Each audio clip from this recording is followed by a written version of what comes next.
Peter, the floor is yours. Thanks very much, Gunther, Tom, Jeroen, everybody else who's part of the ESDiT group there and invited me to join you. I only wish that I was there in the Netherlands with you at 9 in the morning rather than here at 9 at night, as I was saying earlier. 9 o'clock's my normal close on the bedtime, since I wake up at 4 a.m. to meditate and go surf before work. So hopefully I'll stay lucid for the next hour and a half. So attention. Attention, like emotion and consciousness, seems to be perfectly ordinary familiar until we try to define it and explain it. And while there are many neuroscientific theories of education, of attention, like theories of consciousness, they're all bedeviled by the so-called hard problem, the hard problem of explaining the relationship between mind and matter, between the phenomenal and the physical. Fortunately, I don't think it's necessary to dissolve that problem or to solve that problem to be able to critically engage the attention economy and its socially disruptive impacts of intelligent technology. Unfortunately, I do believe that failing to dissolve the hard problem will prevent our efforts from being either sufficiently comprehensive or ethical. And to be able to see why and what we might do about it, what I want to do over the next 20 minutes or so is to first distinguish between two different eras and modes in the history of the attention economy, one that prevailed from the middle of the 19th century into the late 1990s and early 2000s, and then one that's really rooted in the 24/7 digital connectivity that came about with the smartphone and all the stuff that happened after that with social media, but also with the machine learning revolution that started about a decade ago. Then I want to take an access-generating detour into some Buddhist insights regarding causality, consciousness, and attentive mastery to be able to expand the compass of our critical engagement with the attention economy, and then to turn back and use that perspective to underscore how the risks and the ethical challenges of the attention economy and intelligent technology are both intimate and evolutionary. The 19th century inventor Thomas Edison very insightfully declared that time is really the only capital that any human being has, the only thing that he or she can't afford to lose. And his contemporary, the philosopher and psychologist William James, really, I think, hit the nail on the head, much more precisely declaring that our life experience equals what we paid attention to, whether by choice or by default. So ultimately, it's the focus and quality of our attention that determines the returns we get on our investments of time as capital. And simply stated then, an attention economy, as I take it, is a system of exchange based on experiential currency. And economies in that very basic sense, attention economies in that very basic sense, have been crucial, I think, to all human societies. Clothing, cosmetics, rituals, monumental constructions are all means of attracting, holding, and directing investments of time and attention, typically to intensify, for example, relations of desire, belief, of loyalty, and so on. And I think we can call this the attention economy 1.0. With the print and broadcast media of the 19th and 20th centuries, though, there was triggered a significant transformation in the economics of attention by making it possible to harvest attention commercially and convert it into revenue at mass scale. And it's something that Tim Wu has written about quite convincingly and extensively from a historical perspective. Yet mass advertising didn't just enable population scale intensification of the relations of desire and wanting that are at the heart of commercially orchestrated fads and fashions. It also enabled the consolidation of national identities through propaganda orchestrated mass emotions. That's something that we saw experimented first and foremost with by the Nazi regime in Germany. And we can call that the attention economy 1.1. Similar to the attention economy 1.0, it's still mass advertising, mass outreach to publics, but becoming a bit more precise. And crucially, with the audiovisual communications technology, there was an erasure of the literacy barrier, that is the barrier of effortful sense-making in relation to mass mediation.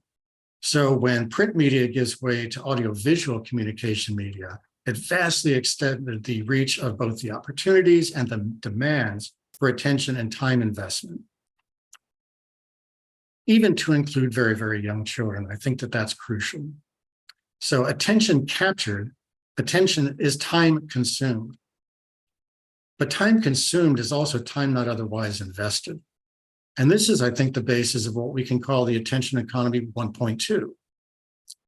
Attention and time devoted to mass media consumption convert into future needs for mass-produced goods and services. So at the current average of 6 hours a day of media consumption and internet use, that translates globally into over 40 billion hours of daily attentional labor loss. And if we just value that at $5 an hour, that's $73 trillion a year of attention capital that is not being invested in growing or preparing your own food, caring for family members, maintaining homes or vehicles, getting out into the neighborhood, engaging in democratic deliberation, learning new language or new practical skills or new aesthetic skills. So that's the attention accountable 1.1, 1.2. It's something that we're quite familiar with, but attention is not just a proxy for time. Attention signals perceived significance. Digitally captured attention thus generates and transmits data regarding what we deem important, how it's responded to, and with what changes over time. So capturing and holding attention is intelligence gathering, and ubiquitous digital connectivity and machine learning have enabled the emergence of a new intelligence synthesizing attention economy, the attention economy 2.0, let's call it, in which the users of digital search, social media, e-commerce, and digitally mediated public services are drafted into doing double duty. First, as consumers of now individually targeted material and informational goods and services, but secondly, as producers of the training data for smart systems that labor tirelessly and innovatively to accelerate and expand revenue generating and influence affording attention capture and exploitation. And that synthesizing of human and machine intelligence is yielding unprecedented epistemic powers to predict human behaviors, beliefs, desires, and fears, enabling an extraordinarily high resolution mapping of the temporal textures of personally enacted values and intentions. But it's also yielding unprecedented ontic powers to reinforce and produce patterns of thought, speech, and action. Now, if attention is conceived as capital, this double duty can be differently framed. It's been framed from one side as a free exchange of individual data for digital service and platform access. That would be the perspective of Facebook, for example. Or it could be framed as a predatory labor practice of surveillance capitalism, so Shoshana Zuboff's perspective. And either way, at either end of that extreme, important ethical concerns can be raised about things like data privacy and ownership, about decision-making accountability and transparency, about algorithmic bias, and about the inequitable distribution of digital risks and rewards. But I think that conceiving of attention as capital, that's what we've got the tools to work with in understanding the attention economy 1.0, 1.1, 1.2, the early phases of the attention economy 2.0. If all that we're thinking of is attention as a form of capital, then I think it veils the full extent of the attentional harms to which we're now being subject. And I think here is when the Buddhist detour comes in handy. So Buddhist theoretic and therapeutic practices are informed, I would say, by two key insights. The first is that everything arises interdependently. And if I interpret that strongly, that means that there are no foundational units of reality, that relationality is more basic than things related, and that each thing ultimately is what it means to and for others. The second insight is that our cosmos is karmically structured, so the diffractive interplay of two different kinds of causality and time, a linear material causality governing sequential relations, and a nonlinear immaterial causality governing significance relations. So that the relational outcomes and opportunities that we're experiencing at any given time are materializations of consistently enacted patterns of values and intentions, basic teaching of karma. In other words, our worlds and our experiences in them are elicited by the values and intentions that we enact. And taken together, these insights do a number of different things. They first of all imply the non-duality of the ontological and the axiological, that the metaphysical and the ethical are inseparable. But they also compel theorizing consciousness relationally, most proximally as the coherent differentiation of sensing organisms and their sensed environments, but much more fundamentally as the coherent differentiation of the physical and the phenomenal, or the realms of matter and what matters. So in that sense, we can characterize evolution, both the evolution of life organically, but also the evolution of the cosmos in its entirety as consciousness mattering, this process of coherent differentiation playing out over time. So that in much the same way that automotive transportation practices are conditioned, but not caused by, the infrastructure of roads, gas and charging stations, traffic laws, vehicle manufacturing plants, cultural norms, and so on, the coherence and difference elaborating work of human consciousness is conditioned by, but not causally reducible to, the material and immaterial infrastructure of brains, bodies, and physical and cultural environments. Buddhist therapeutics consists fundamentally then in consciousness-altering practices that involve physical, emotional, and intellectual dehabituation, as well as cultivating new and ideally virtuosic qualities of attentive and responsive presence. So in Buddhism, the term for attention, manasikara, and in Chinese, zui, implies mental creation in the sense of intensifying or heightening the resolution of sensory relations, including cognitive relations. That is, attention sharpens the work of consciousness, the work of coherent differentiation.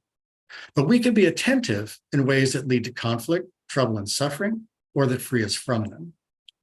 So in the Buddhism, there's a distinction that's made between attention that is involuntarily attracted or distracted, especially by the superficial craving-inducing aspects of things, that's called ayoniso manasikara, or attention that is intentionally and effortfully, sustainably directed in ways that are consistent with truing the dynamics of our interdependence, yoniso manasikara.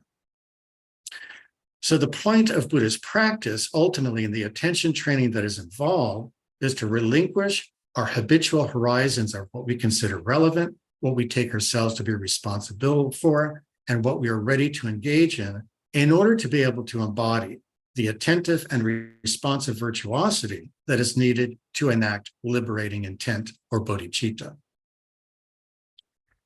So to turn back to the attention economy 2.0,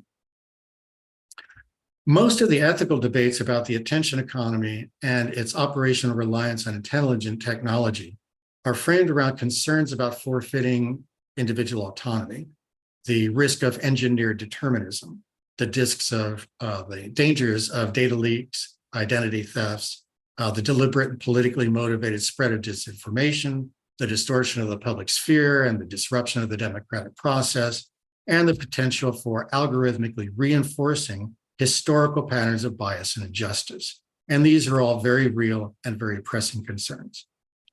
What they don't address are the consciousness-altering attentional harms that are brought about by attention trafficking.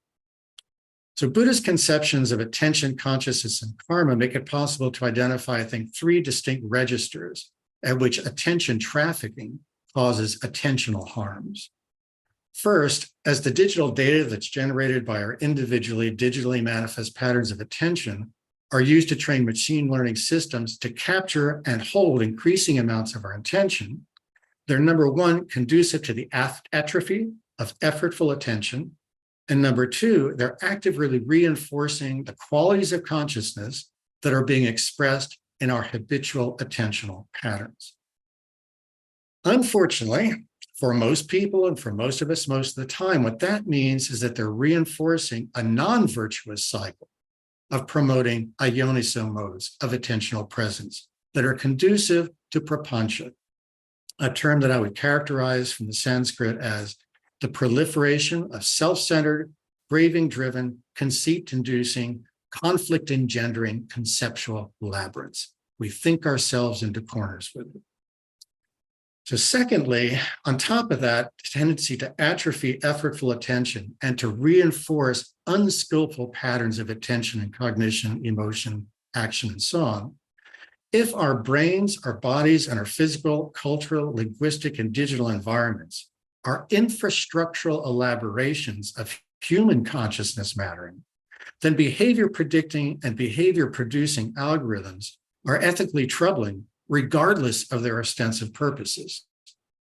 We've known for over a century that the neural infrastructure of consciousness can be hacked by directly stimulating the brain, producing not just sensations, memories, and body movements, but subjective claims of responsibility for them. We now also know that the non-neural infrastructure of consciousness can also be hacked.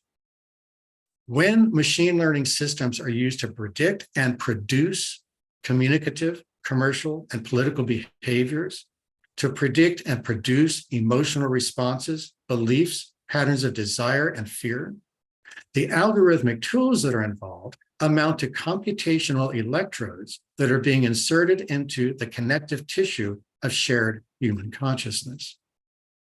And I think this should be less ethically concerning than it is to insert electrodes into the brain, especially since the algorithmic hacking that's conducted can be done in mass experiments affecting millions of people at once over periods of weeks, months, and years, as Facebook did when they worked on hundreds of thousands of people at the same time to see whether they can influence their emotions by adjusting their news feeds.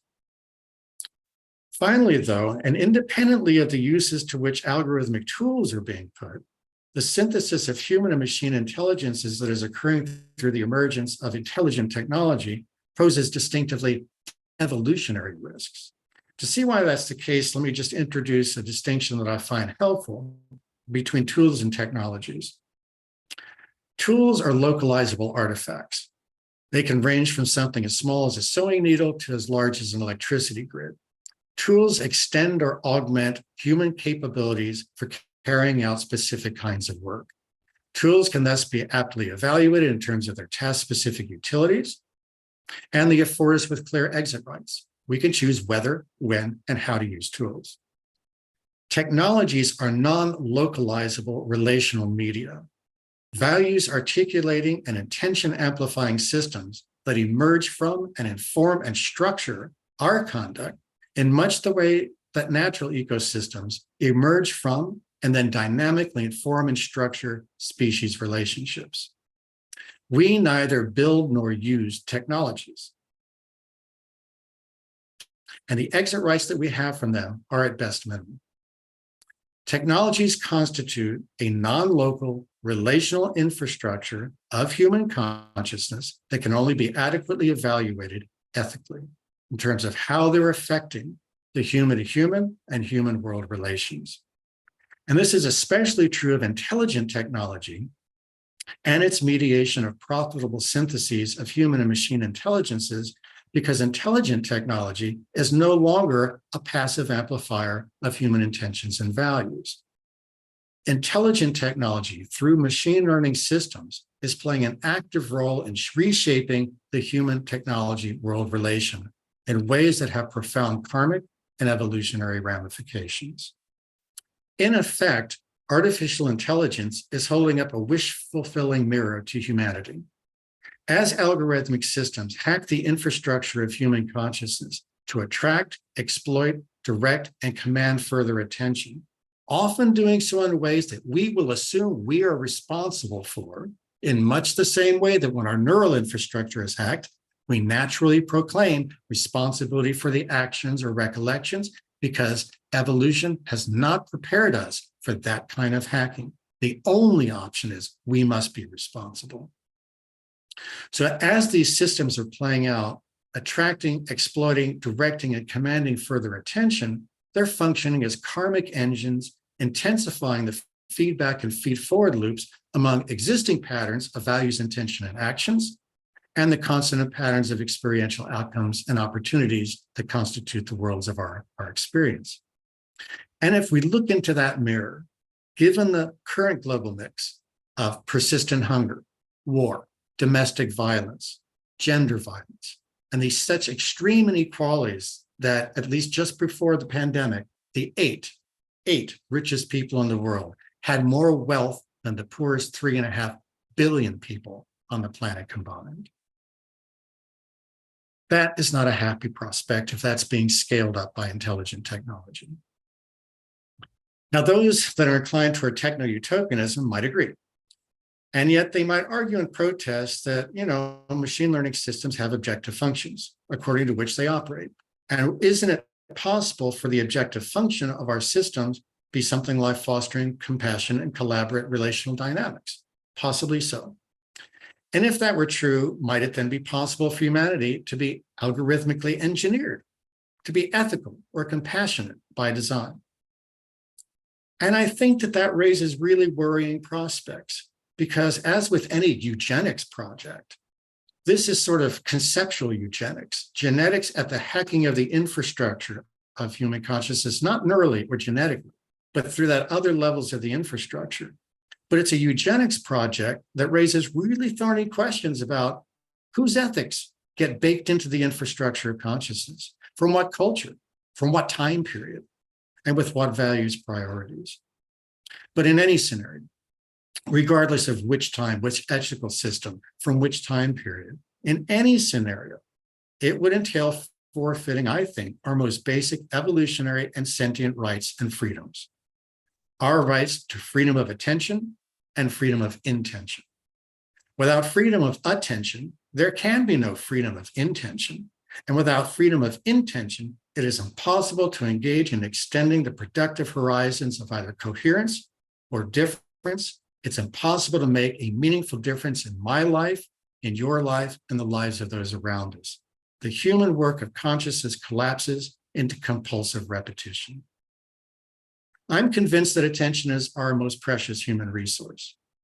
If intelligent technology is going to help bring about a more equitable and humane set of human futures, we're going to have to cultivate the attentive mastery, the moral clarity, and the wisdom that are needed to reject the predictive appeal and experiential allure of surveillance capitalism, to resist the hacking of human consciousness, whatever its motives, and to retool the karmic engines and computational factories of the fourth industrial revolution.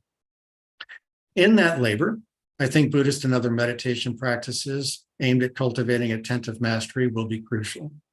But it's going to be just as crucial to engage in the kind of work that's necessary to generate the social and political commitments that are needed to human data rights and a diversity-enhancing global digital governance ecology that conserves rights to differ while at the same time reinforcing obligations to differ coherently. Thanks. I'll look forward to the questions. Thank you, Peter. That was a very rich presentation. I'm sure